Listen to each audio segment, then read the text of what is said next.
레리강 여러분 안녕하세요. 염원서입니다. 불교 방송에 조계종 사노이 국회 앞 기도라는 뉴스가 나갔습니다. 차별금지법을 올해 말까지 제정하라면서 스님들이 국회 앞에서 뚝딱뚝딱 목탕 막 이러면서 막 기도를 계속 하시고 계시고 천막을 치고 농성 중에 계시네요. 잠깐 보겠습니다. 조계종 사회노동위원회가 국회 앞에서 기도회를 열어 차별금지법 연내 제정을 촉구했습니다. 조계종 사노위는 어제 국회 정문 앞에서 정부와 여야 각 당 그리고 대선 후보들의 연내 차별금지법 제정을 촉구하는 기도회를 봉행했습니다. 포괄적 차별금지법이 하루속히 제정돼 인권 선진국으로 나아가길 발언한다고 밝혔습니다. 도대체 이분들은 왜 이러시는 걸까? 최근 불교계의 다른 뉴스 봅니다. 연인과 스님과의 관계를 의심해서 사찰에서 두 사람의 모습을 촬영하고 기물을 부순 60대가 항소심에서도 형을 선고받았는데 징역 1년 6개월, 집행유예 3년에다가 40시간의 성폭력 치료 강의 수강과 120시간의 사회봉사 명령을 받았습니다. 그러니까 완전히 남들이 보면 성폭력범 비슷하게 돼버린 거죠. 기사들을 보시면 이런 기사 일색입니다. 지난해 7월 25일 오후 10시 40분이니까 밤 11시 정도죠. 스님이 생활하는 지방 모 사찰의 방으로 들어가 연인 B씨와 스님이 함께 있는 장면을 휴대전화로 촬영하고 유리창과 식탁을 부순 혐의였어요. 그리고 당시 현장에 있었던 스님과 A는 재판에서 이런 주장을 했습니다. 피고인의 범행으로 피해자들이 상당한 정신적 충격을 받아 엄벌을 원하고 있다. 면서 들어가서 창문을 부수고 사진을 착각착각 찍은 이 남성 있죠. 이분이 자기 애인한테 3천만 원 빌려준 게 있었어요. 아마 사랑하는 마음에 3천만 원을 이전에 빌려준 일이 있었던 것 같습니다. 그런데 재판이 이렇게 되니까 그 3천만 원 내가 포기한다. 3천만 원 그냥 너 가져라. 이렇게 해서 합의금으로 3천만 원을 사실상 주었다라고 해서 금전적 피해 보상이 이뤄진 점이 참작됐다고 하지만 성폭행범 비슷하게 돼버렸습니다. 그런데 이런 형태의 뉴스가 일색인데 저는 여기서 의구심을 품었습니다. 어떤 의구심이냐? 도대체 들어가서 찍은 게 뭐냐는 거죠. 거기에 대해서는 어떤 뉴스도 명확히 나오지 않아서 열심히 제가 조사를 했습니다. 그런데 딱 한 곳 뉴스만 여기에 대해서 정확히 표현을 하고 있다는 겁니다. 이런 내용입니다. 실제로 B씨와 스님 C씨가 옷을 홀랑 벗었다고 그랬죠. 나체라고 그래요. 나체로 거기 있었다는 겁니다. 그래서 그거를 촬영하고 화가 나니까 정말 들고 있던 걸로 아이고 열받아 해가지고 그냥 유리창을 팠겠다는 겁니다. 그랬다고 이분이 중범죄자가 됐습니다. 그리고 이 일 때문에 제가 볼 때는 이분이 충격을 많이 받았을 것 같거든요. 딱 들어가서 보니까 내 애인이랑 스님이 옷을 다 벗고 있으니까 얼마나 놀라고 충격을 받았겠습니까? 그런데 오히려 이 옷을 홀랑 벗고 있었던 애인과 스님이 나는 정신적 충격을 받았다. 그 사람이 들어와서 해가지고요. 재판을 걸었다는 거예요. 그래서 이겼다는 겁니다. 보상을 받는다는 겁니다. 3천만 원 이상의 합의금도 받았고 그 외 무거운 처벌까지도 팍팍팍 떨어졌다는 겁니다. 여러분 만약에 목사님이 이런 일이 있었다고 생각해 볼게요. 목사님실에서 어떤 여자 집사님이랑 옷을 다 벗으시고 두 분이 나체로 있었는데 그 집 남편이 와가지고 사진을 빡 찍었다고 봅시다. 그러면 여러분 어떻게 됐습니까? 당장 온갖 언론에서 무슨 알몸 목사 부터 시작해가지고 별 뉴스가 다 나오고 목사님 성함 교회 이름 도배가 될 겁니다. 그런데 놀랍게도 이 스님의 알몸 사태에 대해서는 어떤 언론도 정확히 기술을 하지 않고 얼렁뚱땅 마치 이 가해자처럼 보였던 이 화가 난 남성이죠. 이 남성이 정말 정신병원에 들어갈 만한 사람인데 대단한 잘못을 스님께 하였다 라는 형태의 기사만 일색이고 딱 한 개만 사실상 스님과 이 여자 애인이 알몸을 그냥 그래가지고 그냥 이 스님 사찰 방에 있었다. 이거를 딱 한 군데만 표현을 하더라는 거죠. 여러분 너무하는 거 아닙니까? 자, 그런데 법보신문이라는 불교 신문의 법륜 스님, 이분 굉장히 유명한 분인데 조금 이따가 설명할 겁니다. 법륜 스님이라는 유명 스님께서 인생 상담한다고 다 칼럼을 쓰는 게 있는데 소개해드리면 이런 내용입니다. 결혼을 약속한 남자친구가 바람을 피웠다고 합니다. 그만 헤어지면 되지만 얼마 전부터 그 남자친구와 같이 사업을 시작해서 매일 볼 수밖에 없는 상황이라서 괴롭습니다. 이런 내용입니다. 어떤 내용이냐면은 결혼을 약속한 남자친구가 있었는데 둘이 이렇게 결혼을 약속하고 하다 보니까 당연히 사업도 이렇게 같이 하게 된 것 같아요. 그래서 사업은 시작이 됐습니다. 그런데 이 남자친구가 바람을 자꾸 피우는 겁니다. 그래서 그 사실을 알게 됐습니다. 그런데 이미 사업이 둘이 동업이 됐으니까 이거를 그냥 끊어버릴 수도 없고 어떡하냐 나 너무 괴롭다 이런 마음입니다. 여기에 대해서 유명 스님인 법륜 스님께서는 이렇게 답을 칼럼으로 다졌어요. 애인이 딴 사람하고 바람을 피워 나를 배신했다는 것은 잘못된 생각입니다. 쉽게 말하면 야, 네가 잘못된 생각을 하는 거야. 네 애인이 바람을 피웠다라고 생각하는 것 자체, 배신당했다고 생각하는 것 자체가 네가 잘못된 거야. 이런 이야기입니다. 요즘 시절은 결혼을 하고 아이를 낳고도 다른 여자, 다른 남자 만나는 사람도 많습니다. 아니 이거는 무슨 뭐 불륜을 인정하자는 뭐 그런 뉘앙스로 저는 읽힙니다. 이러면 안 되죠. 이러면 안 되죠.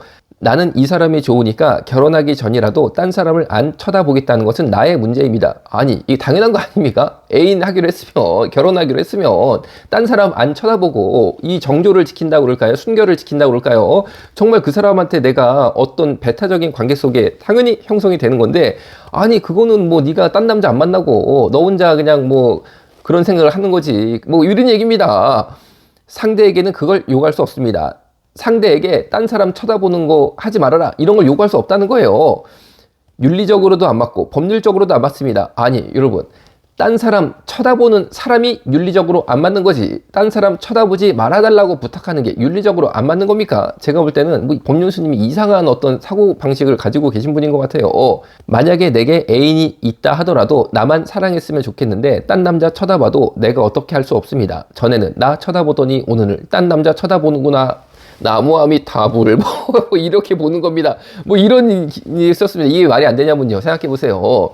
애인이 된다는 것이랑 혹은 결혼을 한다는 것은요, 기본적으로 배타적인 관계가 되기로 서로 서약 내지는 약속을 한 겁니다. 여러분, 약속이 이 사회의 근간을 이루고 있습니다. 굉장히 중요한 겁니다.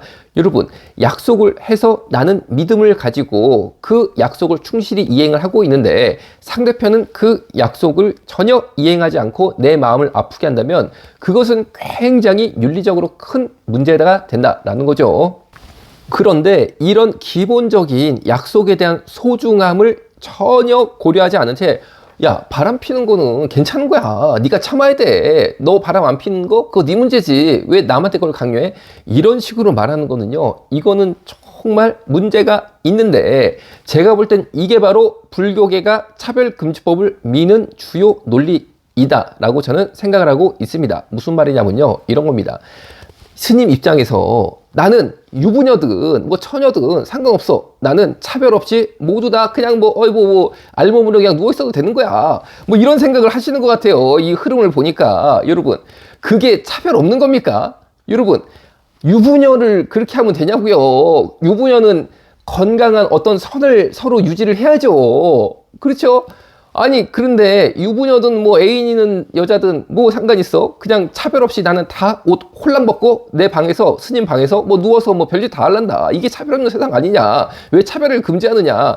이런 논리를 펼치시는 것 같이 제 눈엔 보이시는데, 그거는요, 정말 윤리적으로 말도 안 되는 궤변일 따름입니다. 건강한 선이 있는 거예요. 건강한 선이. 그리고 약속이 있는 겁니다. 그 여자는요, 이미 다른 남자랑 영원한 배타적인 사랑을 맹세하고 결혼을 한 여자입니다. 그런데 아니, 그럴 것 같으면요, 스님을 하지 마시고 그냥 캬바레에 제비족으로 취직을 하시면 될 것 같아요. 차별금지법 하자라고 주장하시기 전에 캬바레 가가지고 제비족으로 취업을 해서 떳떳하게 그 업을 하시든가. 왜 이런 주장을 하시는지 저는 정말 이해가 안 됩니다. 그래서 제가 볼 때 법륜 스님은 캬바레 제비족들하고 생각이 아주 유사한 분으로 보여요. 그런데 이 법륜 스님이 대단히 유명한 정치 스님입니다.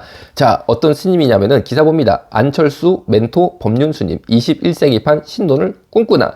이명박 정부가 북한에 대한 인도적 지원 요구를 거듭 거절하자 법륜 스님은 정권 교체를 위한 세력 규합에 착수했었습니다.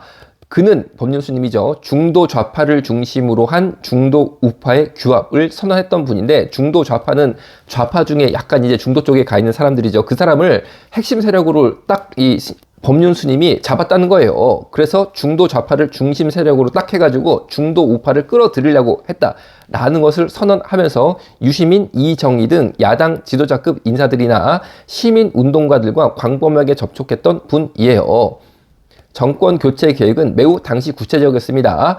차기 정권에서 대북 정책 지분을 보장받겠다라는 목적 아래 안철수를 간판으로 한 신당 창단을 법륜 스님이 추진하고 있었어요. 그리고 결국 안철수 교수가 당시 신당 창단을 했었죠. 그러면서 아니, 이 법륜 스님이 안철수의 멘토다 이렇게 그냥 뭐 평가를 받게 된 겁니다.